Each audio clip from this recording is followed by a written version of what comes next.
Hi everyone, my name is Courtney and welcome back to my channel. And today I decided that for tomorrow I'm going to be doing a 24-hour reading vlog. It's Pride Month. I've been feeling super motivated both creating content and reading, and so I want to continue that and do both things at once and hopefully get some good reading done. So this is going to be a modified 24-hour readathon. I'm not staying up late for it, but I'm going to try to read as much as possible as I can before I go to bed and all that. So here's what we got. And most of them are going to be contemporaries, sapphic contemporaries to be specific. So I have Here We Go Again, which is like a road trip book. Looking for a Sign, which is by Susie Dunman, who I've read before. And then I have Cleat, Cute, and Love and Sports Ball, which are both sports romances. So a lot of good stuff to check out. Hopefully stuff that I can, read relatively quickly and just have a good time. I like a corny romance when it's gay. And then my next book is The City in Glass. So this week I have been reading Looking for a Sign. This has been my book that I've been reading while I have been walking, so that might continue on in the video. And then I'm also about halfway through The City of Glass, so this is technically a priority, but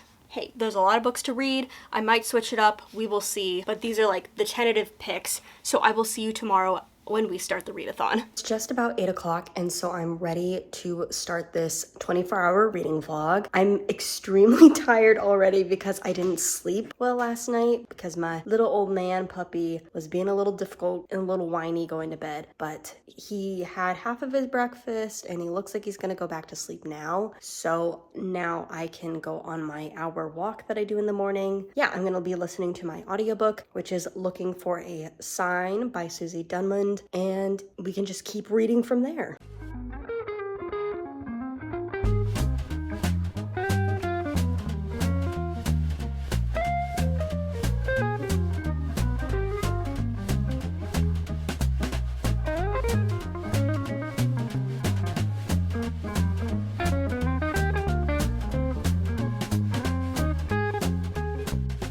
Since it's a Sunday and kind of a special occasion, I try to do something fun. So I went and got donuts, which I don't normally do, but it's a Sunday. Figured it's okay. Had a rough sleeping, so it's nice to treat myself. But first, I'm going to take a shower, but let's discuss what I'm reading because I haven't done that yet. So I'm currently reading a couple books. So on my walk, I was reading Looking for a Sign by Susie Dunman. I read her first novel and I really enjoyed it, so I wanted to pick up this one. It's a sapphic adult romance, and it's really fun. It's about this woman who is like a astrology skeptic, goes to this astrologer, and goes on a mission to date all of these signs to find the right person for her. I was at 50% of the way halfway through, and now I'm at 63%, so let's see how far I got. So on my walk, I was able to read about 50 pages, so I'm now at page 200. So I'm gonna continue to listen to it as I do stuff around the house today, and I might sit down and listen to it or read it at some point because I really am enjoying it. And then the other book I'm reading is The City in Glass by Nhi Vo. This is a short novella. I'm again halfway through it, so I have 100 pages left of this, and it's a novella set in a fantasy world. There's angels and demons, and this demon is building up this city, and it's weird. Some of the writing is very beautiful and poetic, which I know Nhi Vo for, and then some of it is a little clunky, but besides that, the story is just kind of odd. I am enjoying it. But I hope to read and finish both of these today and then start a third book, but I'm not sure what it's going to be yet, besides it's going to be gay, obviously. But now let me get refreshed because I feel nasty, and then we can start eating donuts and reading and getting through the morning and all of that fun stuff. So I'm not a big coffee person, so I got an apple juice. They didn't have the iced tea that I prefer to drink, but caffeine will definitely be in the future in a different form. I got a maple bar and a chocolate bar because those are my two favorite flavors. I probably won't only eat half or a quarter of each one, but look, they even included a donut hole. That's so cute. One of the best things about Southern California is the donuts. When I was living on the East Coast, oh my God, you guys do not have good donut shops. It's mostly Dunkin'. It's really hard to find the mom and pop donut shops, and I don't like cake donuts that much. And even when I do, California cake donuts taste so much better than the Dunkin' ones. I'm very happy to have my very unhealthy fried base donuts because they are so much better. Almost 10:30, and I think I finally got my old boy settled. So I'm gonna start editing while I listen to my audiobook. Hopefully get 2 things done.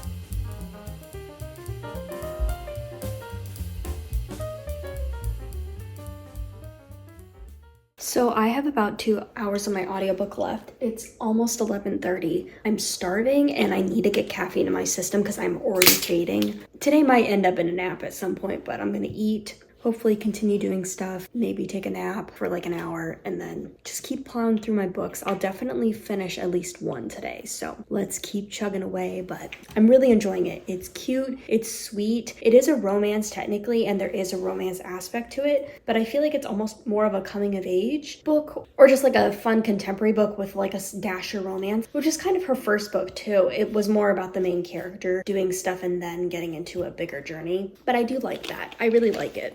So I got my little plate of gyoza and I have my pickled daikon that I made. Yeah, I am starving, so I'm ready to eat this. But the hardest part about eating when nobody is around is trying to find a video to watch while you do it. I just finished my first book of the readathon, so I read 150 pages of this today, and it was really cute. It's like a 3.75 4-star, which I think was her first book as well. I just really liked this, and I like that the romance is, I don't want to spoil, but I like if a book takes this more character journey route, that they don't make the romance like, I'm so in love with you, we are meant to be soulmates thing, and like leaves it more like the beginning of a relationship. I really like that. So yeah, this was really cute, really fun. Can't wait to talk about this more. And then I have another 100 pages of my other read, but I might fall asleep. It is almost 12, so we've been doing this for 4 hours, got one book done. Want to keep trekking, but also I'm like starting to fade here and there, and then like caffeine will kick in and then it'll go back down again. We'll see. I'm thinking about looking for a sign because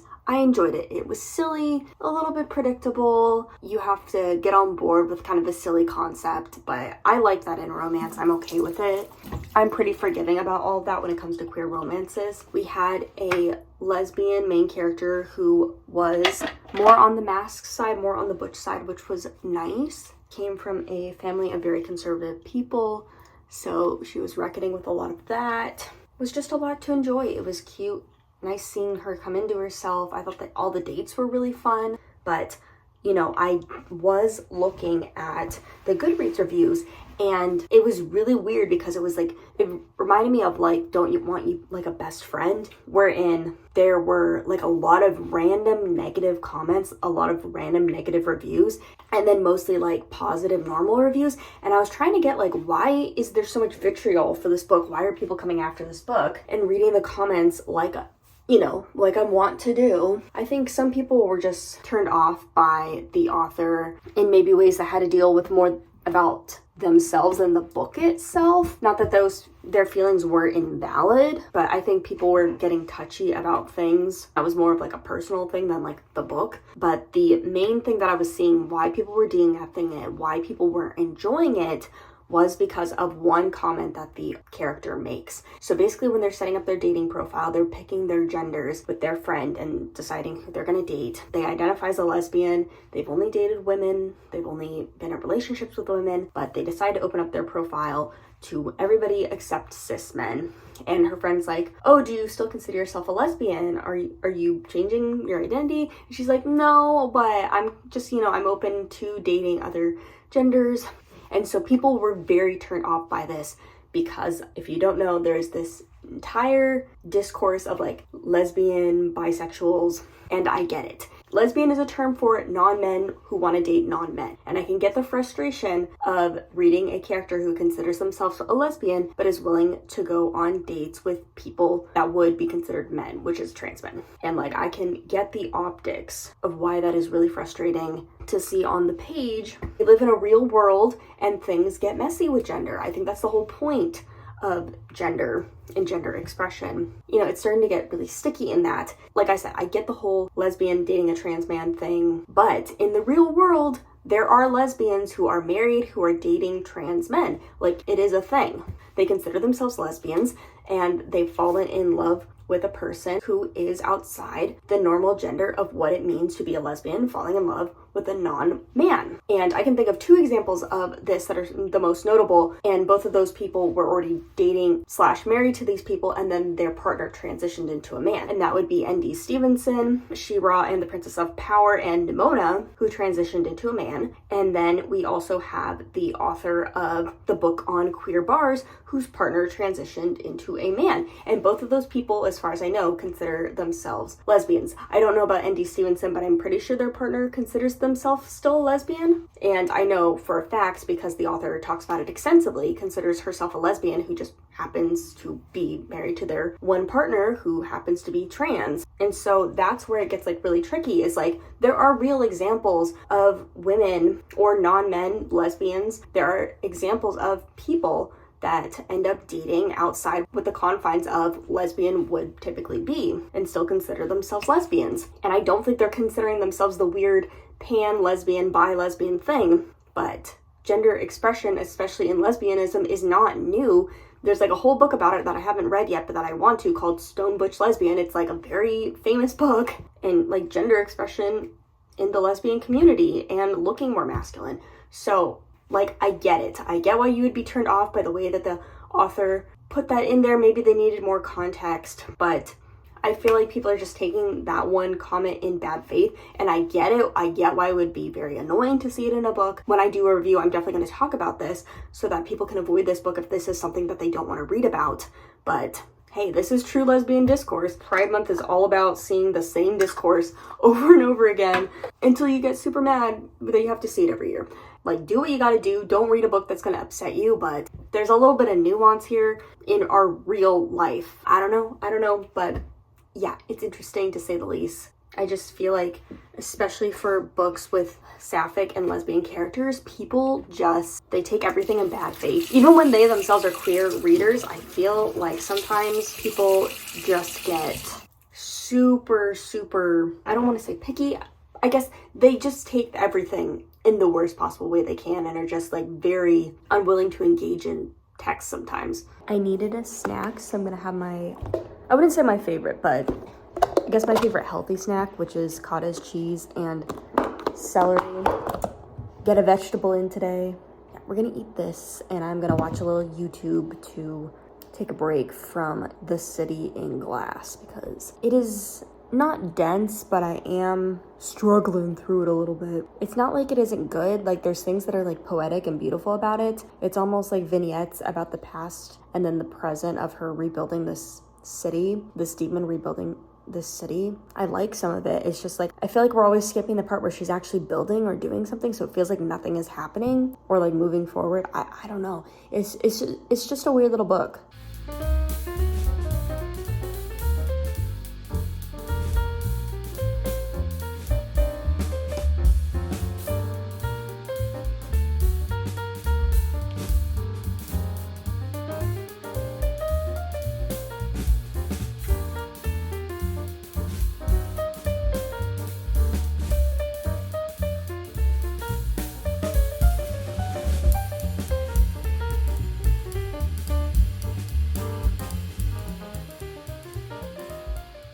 So it's almost 5 and I'm almost at 150. So I'm almost just 50-ish pages to go on this. So I'm very close to the end. I feel like I finally understand like what it's trying to do, but it's still just not my favorite. I guess it's just not speaking to me, even if I do find a lot of the writing and like character moments really beautiful and interesting. But one thing I will say is like, I feel like I know what fandom Nevo has written for. Like, I feel like I've read maybe some of her fanfiction. Yeah, in a good way though, in a good way. 6 o'clock, so I'm gonna eat dinner myself. I got some leftover suyaki, I think it is, and a salad, and then my pickled daikon, and then hopefully we're almost at the halfway point, so hopefully I finish my book before then. I think I got about 30-40 pages left.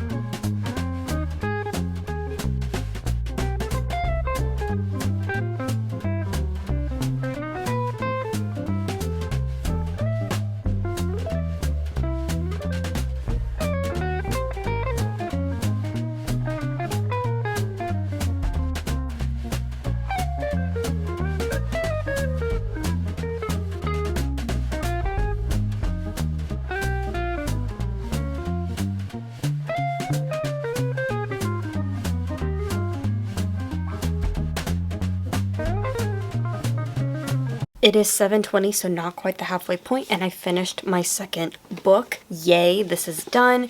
It was fine, like a 3-star. Again, there were things that were like really beautiful and I really liked, and then there were other things that felt clunky or I wanted more fleshed out. I really liked how vicious the main character was. She's a demon, and kind of even like her moments of like tenderness are like very sharp and harsh, but it was fine. I enjoyed it. Just, you know, 3-star middle.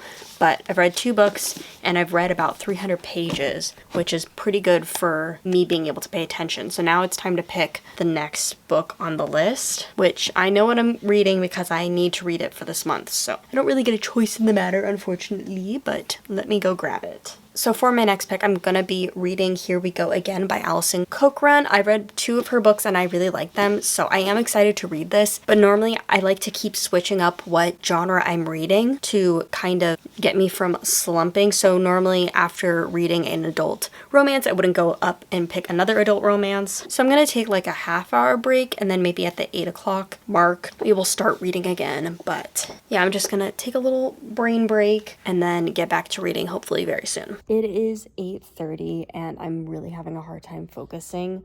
Not just like my personal issues with focusing. The thing that's going on right now in LA is the ICE raids, and I'm just getting updates. Friends and people I follow, and you know, they're not just in LA, they're in a lot of places really close to us. So it's an interesting time right now, but you know, the most important thing is speaking up about this, keep myself informed about it and read about it, you know, so that I can be there and protest in the ways that I can. But yeah, that's the other thing that's going on. Yeah, so I'm gonna be reading, but I don't know how much I'm gonna be reading. Update, I guess. I'm also doing laundry, so fun times.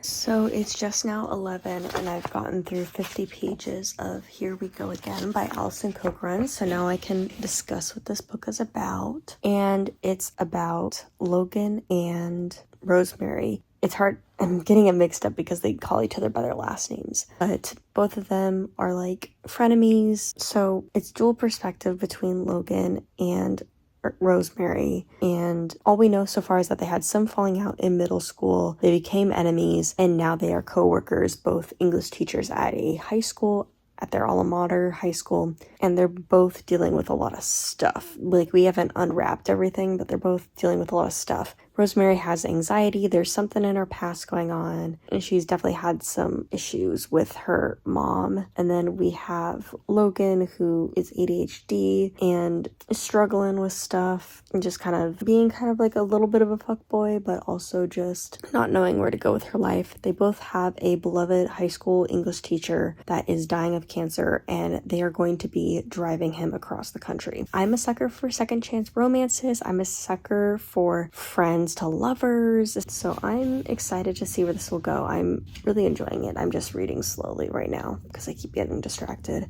I'm obviously fading, but I'm gonna try and stay awake for another hour. We'll put my dog down and I will go to sleep and then hopefully wake up 6. I'm gonna assume that's normally when I've been waking up, from anywhere between 5 to 7 for him in the morning. And then I will have 2 to 3 more hours to read this, to finish out this 24-hour reading vlog. 350 pages down. Let's see if I can get another 50 pages right now. We'll see.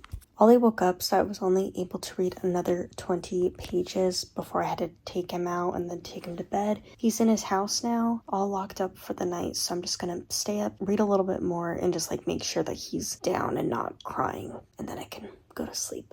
So it is the next day and I completely slept through my alarm. Well, I didn't have alarm set, but I completely slept through the morning and I woke up exactly at 8 o'clock, which I have not done this entire time that I've been pet sitting my dog. I really expected to wake up at like 6:30 because that's what I had been waking up at. So the readathon unfortunately ends here, but I did get some good reading done. I finished the 2 books I was reading, so Looking for a Sign, cute. Contemporary, I would say contemporary fiction with a dash of romance. And then I read The City in Glass, which is fantasy. It was okay, good points, bad points. And then I started Here We Go Again. You know, I'm not finished with this. I got about 50, maybe 60 pages into this, so I'm gonna continue to read this. Got some good reading done for Pride, kept my motivation up, but I am not great at doing vlogs. I always love to come up with them. So this year I want to challenge myself and stick to it because I have some really great vlog ideas. So hopefully you will be seeing me soon with another video and we can really get some good reading done. Thanks for watching.